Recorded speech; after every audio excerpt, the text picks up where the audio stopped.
Now we are discussing pendulum clock. This is the topic from expansion of solids. So in this topic we are going to study what is the change in time period with respect to temperature in the case of pendulum. Yes, some clocks are based on pendulum clock like this. See here a simple pendulum is taken. Yes, so this is a simple pendulum. L is the length of the simple pendulum and this is a small sphere like this. So in the case of simple pendulum, time period, yes, time period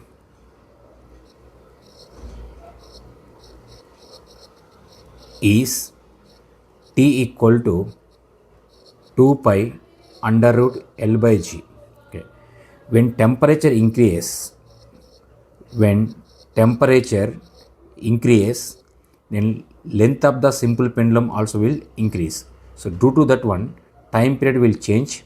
So let us take new time period is T dash, that is equal to 2 pi under root here L dash by G. Okay. So this only here T dash is equal to 2 pi under root L dash L into 1 plus alpha delta T. This is the new length by here G. Let us consider this previous equation as equation number 1 and this is equation number 2. So remember we have final length is equal to L dash is equal to L into 1 plus alpha delta T. Here delta T is a change in temperature.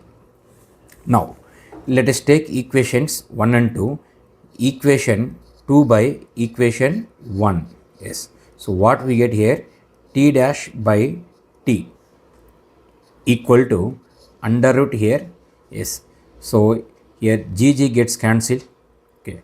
Let me write here L into 1 plus alpha delta T by here L. 2 pi gets cancelled. GG also gets cancelled. Now L also is cancelled here. L gets cancelled. So as a next step here, T dash by T equal to 1 plus alpha delta T, so square root is there, that square root we can write as what? 1 by 2. Yes, 1 by 2. Now next to, so we have one formula from binomial theorem, 1 plus x whole power n is nearly equal to 1 plus nx. This formula is valid when x is less than 1. So similarly here alpha, if you take this alpha, this is here less than 1, nearly its value 10 power minus 4, 10 power minus 5 in that. Okay. So that alpha into delta T is less than 1. So since this condition is satisfied here, so we can write like this here as a next step here, T dash by T is equal to 1 plus, okay, what is the n value here? 1 by 2. So 1 by 2 into alpha delta T. Yes. So as a next step here, T dash by T minus 1 equal to half alpha delta T. Okay. Okay. Now next from here T dash minus T by T equal to half alpha delta T. Okay. So this one here delta T by T is equal to half alpha delta T. Yes. So this is a fractional change in the time period. Okay. So delta T by T.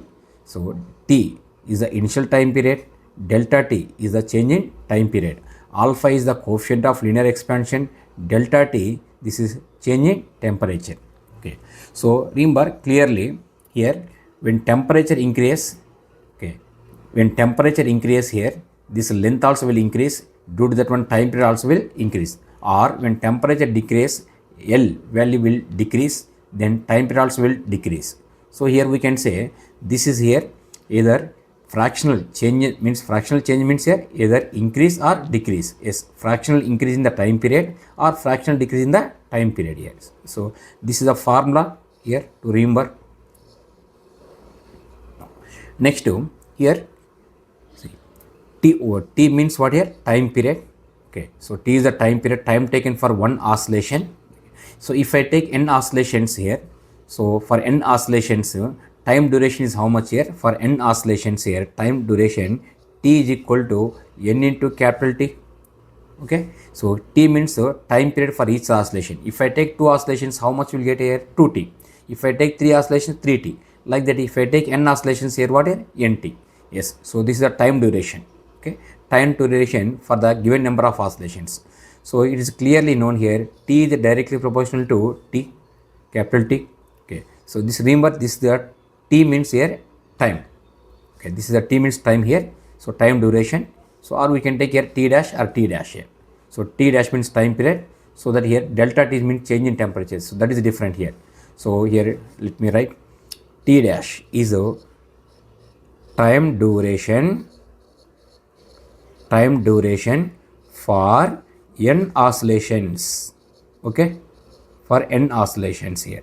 Okay, now this only here delta T dash by T dash is equal to delta T by T.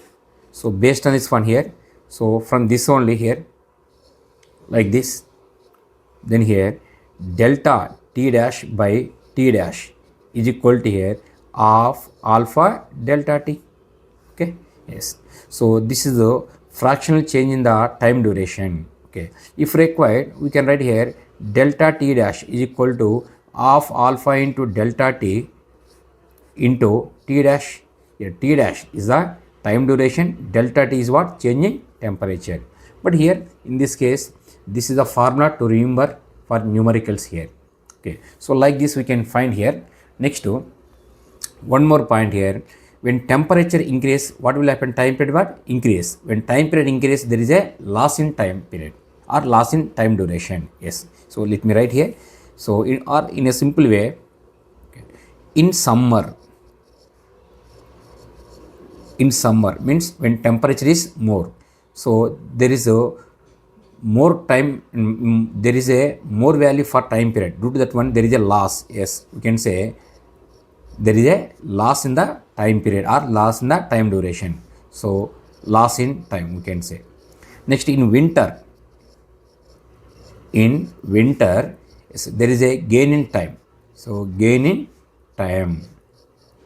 Okay, so finally here, this is a formula to get either loss in time or gain in time. Okay, so this is the pendulum clock here. So pendulum clock can be explained in this way.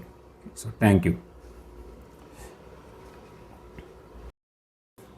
Yes, now we are discussing a question from the pendulum clock. Okay, now this is the question. So let us see what is the data here. A pendulum clock made up of a material having coefficient of linear expansion alpha, yes, alpha equal to 9 into 10 power minus 7 per degree centigrade. Okay, has a time period of 0.05 seconds at 20 degree centigrade. Yes, okay, so initially, yes, it has this much of time at 20 degree centigrade. If the clock is used in a climate where the temperature average is what? 30 degree centigrade. Yes, what was the initial temperature? 20 degree centigrade. Final temperature 30 degree centigrade. What correction is necessary at the end of 30 days? Yes, not for one day, 30 days to the time given by the clock. Okay, so let us see what is the data here. Alpha is given, solution I am writing here. So alpha equal to 9 into 10 power minus 7 per degree centigrade. Initial temperature T1 equal to 20 degree centigrade. Final temperature, that is the T2 equal to 30 degree centigrade. Okay, yes, and here time duration is given here. So this is, let us take here T dash equal to 30 days, but days is not unit for SI system. So therefore here 30 into days, 1 day means how many seconds here? 86400 seconds here. Yes, okay, next. So this is the information which is given. Now what is the formula that we have here? So formula from theory is delta T dash by here T dash is equal to of alpha delta T. Yes, this is the formula. Okay, now let us substitute the values here. So delta t dash by t dash is how much here? 30 into 86400 equal to half alpha. Yes, what is the alpha value here? 9 into 10 power minus 7. Okay, into, okay, next to what is there here? So alpha delta T, yes, delta T change in temperature. What is the final temperature? 30. Initial temperature 20. 30 minus 20, that is what? 10. Yes. So as a next step here, delta T dash is equal to half into 9 into 10 power minus 7 into 10 into 30 into 86400. Yes. So we substitute the values here, and when we simplify, yes, we will get like this. After simplification, we will get nearly 11.66 seconds. Okay, yes. So this is the our answer. So answer here option A. Yes, option A is correct here. So this is the question from the pendulum clock here. Okay, yes.